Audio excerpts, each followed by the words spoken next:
சென்னை புறநகரி பகுதியில் சேலை ஒரு மாதிரியான ஒரு ஏரியாவில் ஒரு உண்மை சம்பவம் தான்.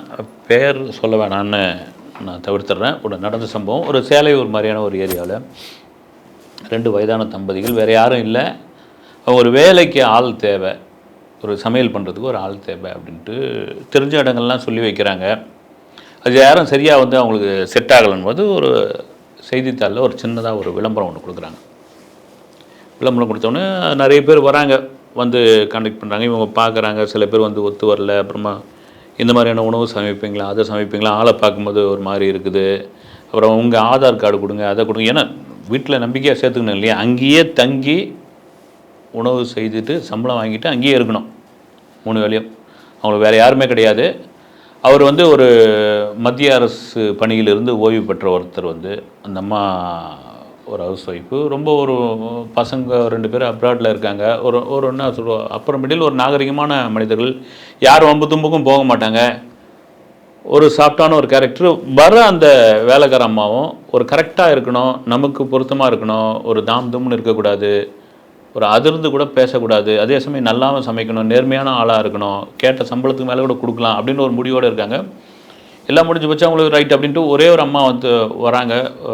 ஒரு தோற்றமே என்னன்னா, ஒரு பார்க்குறதுக்கே இந்த அம்மா வேலைக்கு இல்லை ஒன்றும் உங்களுக்கு கழுத்தில் காதில் பெரிய நகையெல்லாம் ஒன்றும் இல்லை, ஒரு வாயில் சேலை தான் கட்டியிருக்காங்க. ஒரு மிடில் ஏஜ் இருக்கும். அந்த அம்மா வேலை கேட்குறாங்க.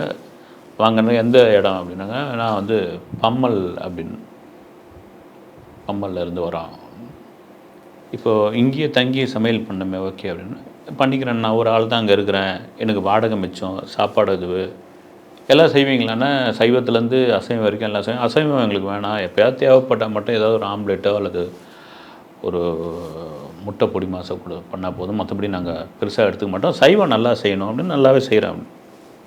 சரி, என்ன சம்பளம் நீங்கள் இது பண்ண, நீங்கள் என்ன கொடுக்குறீங்களோ கொடுங்க. அப்படி பேசினா எப்படிம்மா அப்படின்னு அவர் கேட்குறாரு. அந்த அம்மாக்கள், நீங்கள் அதை பற்றிலாம் எனக்கு கவலையே கிடையாதுங்க, உங்களை பார்த்தோன்னே எனக்கு ரொம்ப பிடிச்சி போச்சு, என்ன கொடுக்குறீங்களோ அதை கொடுங்க, நான் இங்கேயே இருக்கிறேன், நான் சாப்பிட்டு இங்கேயே ஏதோ பண்ணுறேன், ஓகேன்னு சேர்த்துறாங்க. ஒரு டெமோ மாதிரி ஒன்று பண்ணி காமிங்கன்றாங்க. ஒரு உணவு சொல்கிறாங்க, செஞ்சு காமிங்கன்னா அந்த அம்மா செஞ்சு காமிக்கிறாங்க, சாப்பிட்டு பார்க்குறாங்க. ஓகே, பெரிய பிரமாதமாக இல்லைனாலும் நல்லா இருக்குது அப்படின்ட்டு, பார்க்குறது நல்ல லேடியாகவும் இருக்காங்க. ஓகே, ஒரு 2-3 நாள் நம்ம பார்ப்போம் அப்படின்னு ஒரு முடிவுக்கு வராங்க. முடிவுக்கு வந்தோடனே அவங்களுக்கு ஒரு ஒரு ஒரு அறை, சின்னதாக ஒரு ரூம் ஒன்று, இந்த ரூமில் தங்கிக்கமா, இதுதான் அடுப்புங்கரை, இதெல்லாம் பார்த்தோன்னே இந்த ரூம்லாம் வேணாம், எனக்கு இந்த அடுப்புங்கரையிலே நான் படுத்துக்கிறேன் நான் அப்படின்னு. அடுப்புங்கரையிலே படுத்துக்கன்னா எப்படிமா, இங்கேயே ஏற்கனவே ஹீட்டு, இதுக்கப்புறம் இருக்குது, இந்த ஃபேனே ஹீட்டாக தான் வரும், அங்கே போய் படுத்துங்க. இல்லை வேணாங்க ஐயா அப்படின்னு ஒரு சின்ன ஒரு பை ஒரு இது மட்டும் இருந்தது, வேறு எந்த ஒரு சூட்கேஸ் மாதிரி கூட இல்லை. ஒரு வித்தியாசமாக இருக்கிறாங்க அந்த லேடி அப்படின்னு ஹஸ்பண்ட் ஒய்ஃப் 2 பேருமே பேசிக்கிறாங்க. அதே போல் பார்த்திங்கன்னா, இந்த அம்மா அந்த அடுப்பங்கரையிலே படுத்துக்கிறாங்க. ஒரே ஒரு பெட்ஷீட் மட்டும் விரித்து அதில் சுருண்டு படுத்துக்கிறாங்க. காலையில் இவங்க எழுந்துக்கிறதுக்கு முன்னாடியே பரபரன்னு எழுந்து குளிச்சுட்டு 2 பேருக்கும் ஒரு காஃபி போட்டு கொடுக்குறாங்க. இவங்க ரெடி ஆகிறதுக்கு முன்னாடியே நல்லா சுட சுட இட்லி, ஒரு 3 வகையான சட்னி எல்லாம் ரெடி பண்ணுறாங்க. எனக்கு மதியம் என்ன மாதிரியான ஒரு சமையல் வேணும், ஒரு பூசணிக்காய் கூட்டு வேணுமா, அது வேணுமா, இது வேணுமான்னு கேட்குறாங்க. அதில் அவருடைய மனைவி ஒரு சர்க்கரை நோயாளி, அதுக்கேற்ற மாதிரி உணவு நைட்டில் சமைச்சு கொடுக்கட்டுமான்றாங்க. இந்த லேடியோடைய அதிகம் பேசவே மாட்டேன் இந்த லேடி. இவங்களுக்கு ரொம்ப பெரிய ஆச்சரியமாக இருக்குது. கிட்டத்தட்ட ஒரு அட்வான்ஸ் பணம் மாதிரி ஒரு பணத்தை கொடுக்குறாரு அவர். அது கூட வேணாம், நீங்களே வச்சுக்கங்கன்றாங்க. இப்படியா ஓடிக்கிட்டு இருக்கு. சமையல் பண்ணுறாங்க, சாப்பிட்றாங்க, அப்புறம் அது அதிகம் பேசுறது கிடையாது. தன்னுடைய குடும்ப பின்னணி என்னன்னு அந்த லேடி சொல்ல மாட்டேன்றாங்க.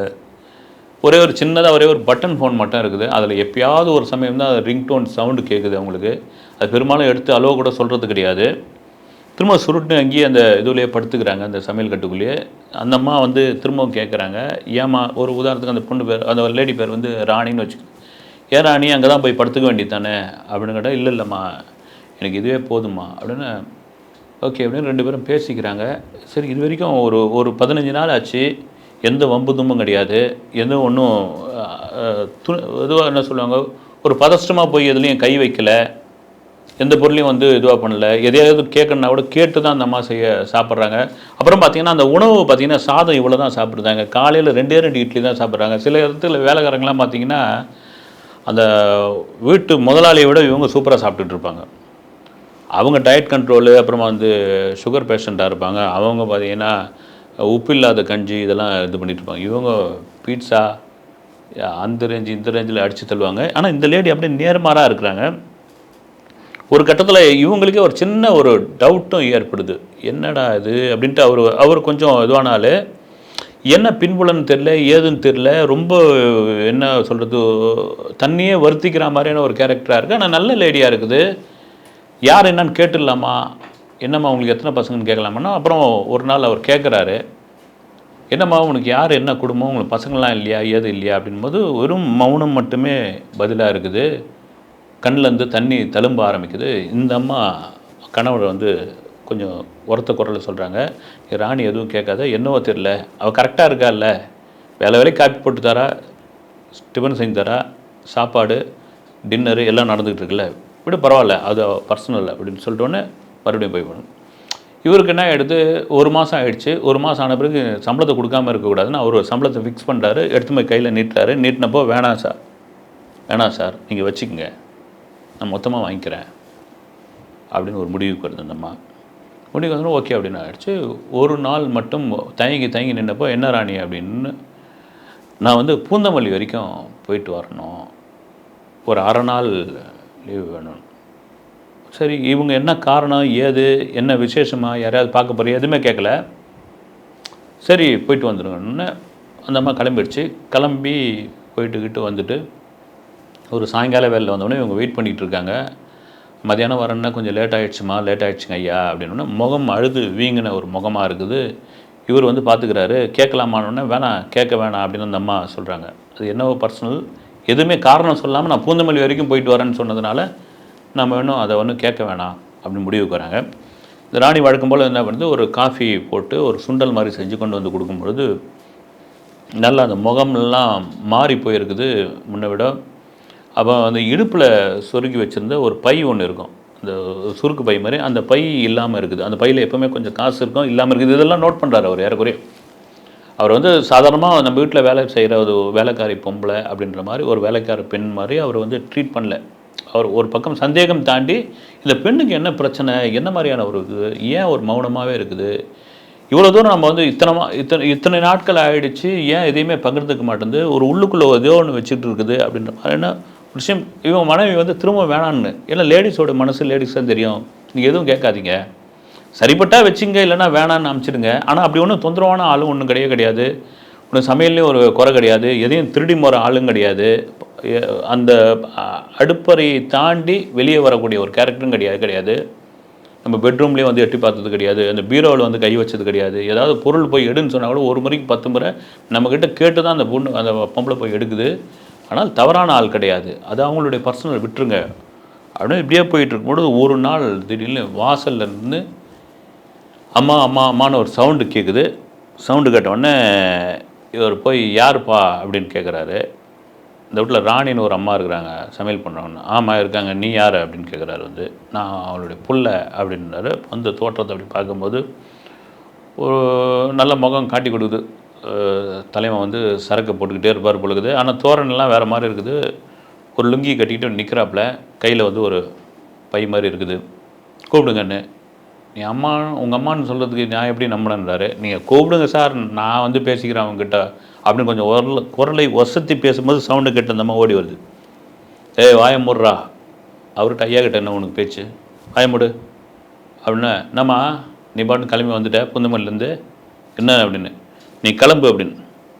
அதெல்லாம் போக முடியாது, நான் இந்த துட்டை வாங்கிக்க நீ அப்படின்ட்டு, உன் பணம் எவனுக்கு வேணும், கிளம்புடா நீ அப்படின்னு. கிளம்பு அப்படின்ட்டு, ஏன் வேணாம்மா எனக்கு வேணாம், நீ எங்கேயோ வந்து வீட்டு வேலை செஞ்சுக்கிட்டு இருக்க, நீ மகாராணி மாதிரி இருக்க வேண்டிய ஆள், எல்லாம் உன் தலையெழுத்து, நான் யார் இது பண்ணுறதுக்கு, அப்புறம் ஊர் என்ன திட்டம், ஏற்கனவே திட்டானுங்க, என் பங்காளிலாம் திட்டானுங்க, என்ன எனக்கு இந்த காசை வை அப்படின்னு. அந்த காசை வந்து தூக்கி அடிக்குது அந்த அம்மா வந்து. இவங்க 2 பேருக்கும் கணவன் மணிக்கும் பெரிய ஆச்சரியமாகிடுது.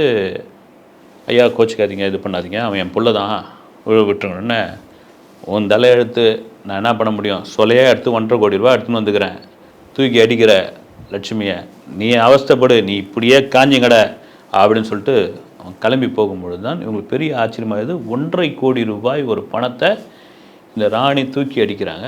ஏன் வந்து இங்கே வந்து இந்த அடுப்பில் வெந்துக்கிட்டு இருக்கணும், கொடுத்த சம்பளத்தை ஏன் வேணான்னு சொல்லணும், யார் இது அப்போ தான் விசாரிக்கிற மாதிரி, உட்காருமா நீ அப்படின்றார். முதல்ல உட்காரு, வந்து 2 மாதம் ஆயிடுச்சு, சம்பளம் வாங்கலை, உன் நடவடிக்கை ரொம்ப நல்லாவும் இருக்குது, நீ வந்து தவறான ஆளும் கிடையாது, நீ பேராசைக்காரியும் கிடையாது, நீ சாப்பிட்றது இவ்வளோ சாப்பாடு தான் கவனிச்சிக்கிட்டு இருக்கோம், காலையில் 2 இட்லி தான் சாப்பிட்ற, உன்னை நீயே வருத்திக்கிற, ஒரு துண்டை போட்டு படுத்துக்கிற, அதுக்கு மேலே ஒரு ஃபேன் கூட நீ போட மாட்டேன்ற, உனக்கு என்ன தான் பிரச்சனை, வந்தது உன் மகன் தானா, வேறு யாராவதா, உன் பின்னணி என்ன, நீ யார் வந்து அப்படின்னு அவங்க சந்தேகத்தோடு கேட்கும்பொழுது, ஐயா நீங்கள் சந்தேகப்படாதீங்க, என் புள்ள தான், நான் 10 மாதம் சுமந்த புள்ள தான், நான் வந்து ஒரு பெரிய இடத்தில் வாக்கப்பட்ட ஒரு பெண்மணி, எங்கள் வீட்டுக்காரர் வந்து 5 பஸ் வச்சுருந்த ஒரு ட்ராவல்ஸ் அதிபர், 3 லாரி ஓடிச்சு, அம்மலில் 4 வீடு, அனக்காபுத்தூரில் 3 வீடு, குன்றத்தூரில் 5 வீடோடு நாங்கள் வாழ்ந்துக்கிட்டு இருந்தவங்க.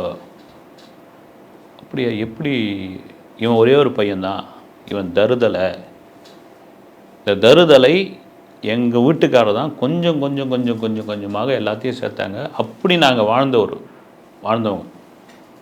இவன் அப்போவே அவகாசம் சரி கிடையாது, அவரும் கண்டுக்க மாட்டார், அவருக்கு என்னென்னா எந்த ரூட்டில் எந்த பஸ்ஸு போகுது, என்ன ஆகுது, இந்த போச்சா அது போச்சா, இந்த இது வந்துதா, இப்படியா ஓடிக்கிட்டே இருந்த ஒரு நபர் வந்து சொத்து சேர்க்கணும்னு பார்த்தாரு கண்டி, மகன் இப்படி வளர்றான், அவன் எப்படி இருக்கிறான், ஏதா இருக்கிறான், குடும்பம் எப்படி நடக்குது, இது எல்லாம் கண்டுக்காத ஒரு நபர் பணத்தை வந்து கொட்டுவார கண்டி, அது மட்டுமே வாழ்க்கையாகிடாது. இப்படியா இருந்த சமயத்தில் திடீர்னு ஒரு 4 பஸ்ஸு ஒரு விபத்துக்குள்ளாகுது, நொடிஞ்சு போகிறோம், அப்படியே ஒரு சரிவு வருது, நெஞ்சு பிடிச்சின்னு உட்காந்தவர் தான் இறந்து போகிறார். இருக்கிற சொத்தெல்லாம் கொஞ்சம் காப்பாற்றப்படுது. இந்த சவகாசம் பெரிய சவகாசமாக மாறுது அந்த ஒரு பையனுக்கு. அவனுக்கு என்னென்னு தெரில, வியாபார நுணுக்கம், எப்படி இந்த ரூட்டில் பஸ் போகுது, என்ன எது நடக்குது, எந்த ரியல் எஸ்டேட் என்ன பண்ணிகிட்டு இருக்கார் அப்பா, எதையுமே கண்டுக்கலாமல் கூட்டாளிகள்லாம் ஒன்றா சேர்றாங்க, அவனை தாறுமாறாக்குறாங்க, அவனுக்கு கல்யாணம் நடக்குது, ஒரு குழந்தை பிறகுது, அவங்க அம்மா வந்து ஒதுக்க ஆரம்பிக்கிறான், இதுலேருந்து வெளியே வாடான்றாங்க. அவன் அதை பற்றிய கவலையே படலை. ஒரு கட்டத்தில் மருமகளும் மகனும் சேர்ந்து தன் தாயை போட்டு அடிக்கிறாங்க லேடியை.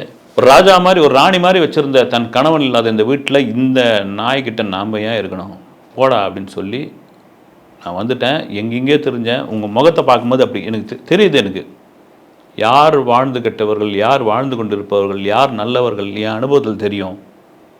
எங்கேயோ அவங்ககிட்ட வந்து செருப்படி வாங்கின்னு நான் சாப்பிட்றத விட, தங்கத்தட்டில் சாப்பிட்றத விட, உங்களுக்கு ஒரு 3 வேளை சமைச்சு போட்டு நான் இந்த அடுப்பலையில் இருக்கிறேன், இதை வருந்திக்கிட்டு தான் நான் வாழணும்னு ஆசைப்பட்றேன், இதுதான் எனக்கு அப்படின்னு கண்கலங்கி நிற்கிறாங்க. அதனால் வேணாங்க, அந்த 1.5 கோடி ரூபாய் எனக்கு வேணாம், அவன் வச்சுருந்தா வச்சுருக்கட்டும், அழிச்சா அழிக்கட்டும், எவ்வளோ பார்த்துட்டேன் நான், இந்த வாழ்க்கையை வந்து இப்படி தான் நான் வாழணும்னு ஒரு முறைப்படுத்திக்கிட்டேன், இதுக்குள்ளே நான் வந்துட்டேன்.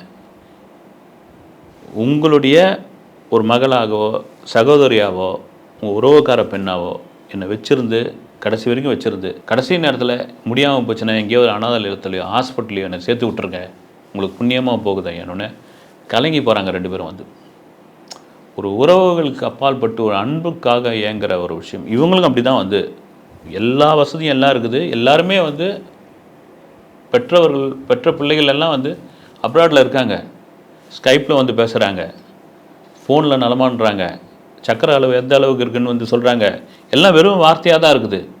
இவங்களே ஏறக்குறைய வந்து ராணி வந்து வாழ்ந்த ஒரு நிலைக்கு வந்து மகனால் இதுவானவங்க, இவங்க வாழ்ந்துக்கிட்டே அன்பை வந்து போலியாக வந்து வாங்கிட்டு இருக்காங்க. ரெண்டுத்துக்கும் வித்தியாசமே இல்லை.